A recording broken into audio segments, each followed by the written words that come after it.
Pernikahan umat Hindu di Bali tidak hanya memperhatikan pendewasaan, tetapi juga bentuk perkawinan, di antaranya perkawinan sedara atau incest juga wajib dihindari.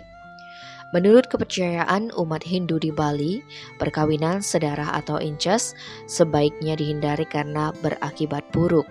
Selain berpeluang menghasilkan keturunan tidak normal, akibat kesamaan genetik antara kedua mempelai juga dapat mengakibatkan kepanesan atau mendatangkan bahaya. Penyusun kalender Bali Gede Marayana mengatakan ada beberapa istilah terkait bentuk pernikahan, di antaranya incest, makedengat, ngulihang bembengan, ngerangde tiga, dan kawin megat jalan. Bentuk pernikahan ini dianggap akan mendatangkan hal-hal buruk. Yang dimaksud perkawinan makedengat adalah bentuk perkawinan bertukar antara saudara perempuan suami dengan saudara laki-laki istri. Dari padanan katanya kedeng artinya tarik, sehingga mekedeng artinya ditarik. Kata ngat berarti sejenis pisau yang dibuat dari bambu. Ungkapan ini menyiratkan bahwa saudara kandung dari mempelai laki-laki dalam waktu berbeda atau bersamaan diambil istri oleh saudara kandung mempelai perempuan. Perkawinan semacam ini menurut keyakinan Dreste masyarakat Bali diibaratkan sebuah pisau bambu ditarik secara berlawanan. Niscaya akan terjadi gesekan yang bisa melukai atau memotong lawannya secara fatal. Sehingga perkawinan makedengat akan mendatangkan bencana bagi anak keturunannya. Mungkin terjadi di kemudian hari, misalnya salah satu dari pasangan kedua mempelai akan meninggal sebelum waktunya, atau bisa terjadi harta warisan keluarga akan menyusut. Meskipun bukan termasuk incest, tetapi masyarakat Bali meyakini perkawinan makedengat akan berdampak secara niskala. Dikatakan Marayana, jenis perkawinan yang dilarang oleh masyarakat Bali adalah nguliyang bembengan. Yang dimaksud dengan perkawinan ini, seorang perempuan yang diambil istri oleh laki-laki dari pihak keluarga inti asal ibunya. Bentuk perkawinan nguliyang bembengan ini dipercaya mempunyai efek atau dampak yang tidak jauh berbeda dengan perkawinan makedengat. Perkawinan ini diyakini mendatangkan hal-hal buruk. Kata ngulihang dalam bahasa Bali berarti mengembalikan, sedangkan bembengan berarti tempat ayam mengeram telur yang diidentikan dengan mengembalikan perempuan.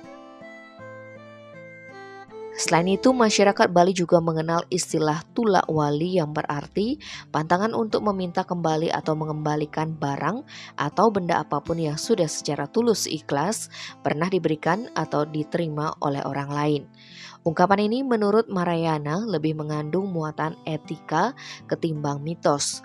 Selaras dengan perkawinan ngulihang bembengan, istilah perkawinan tulak wali ini dimaksudkan apabila mempelai wanita dikembalikan lagi kepada keluarga induk atau keluarga inti ibunya.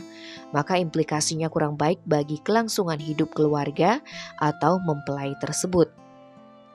Selain itu, secara medis tentu hubungan kedua mempelai masih dianggap sangat dekat, sehingga perkawinan tersebut masih dianggap mengandung unsur-unsur incest yang menimbulkan efek kurang baik. Jenis perkawinan yang juga dilarang dilakukan adalah ngerangde tiga. Istilah ngerangda tiga dalam silsilah perkawinan dimaknai perkawinan lebih dari 3 kali. Gede Marayana mengatakan ngerangda tiga adalah perkawinan dari seorang laki-laki dengan perempuan yang pernah melakukan perkawinan 3 kali sebelumnya, atau perempuan tersebut melakukan perkawinan untuk yang keempat kalinya. Namun ini semata-mata berdasarkan keyakinan masyarakat Bali. Jika laki-laki memperistri perempuan janda 3 kali akan mengalami kehidupan yang sulit atau mengalami bencana. Lebih-lebih wanita tersebut menjanda karena ketiga suaminya sebelumnya meninggal. Suami keempat ini diyakini akan bernasib sama dengan suami sebelumnya. Larangan perkawinan yang terakhir adalah kawin megat jalan. Maksud dari istilah ini adalah perkawinan dilakukan oleh mempelai yang istri atau calon istrinya berasal atau mempunyai rumah yang bertempat tinggal tepat di seberang jalan rumah mempelai laki-laki, atau pintu masuk rumah mempelai saling berhadap-hadapan.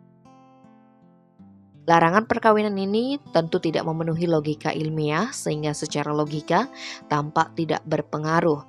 Namun persepsi masyarakat ini berdasarkan mitos yang telah mendoktrin.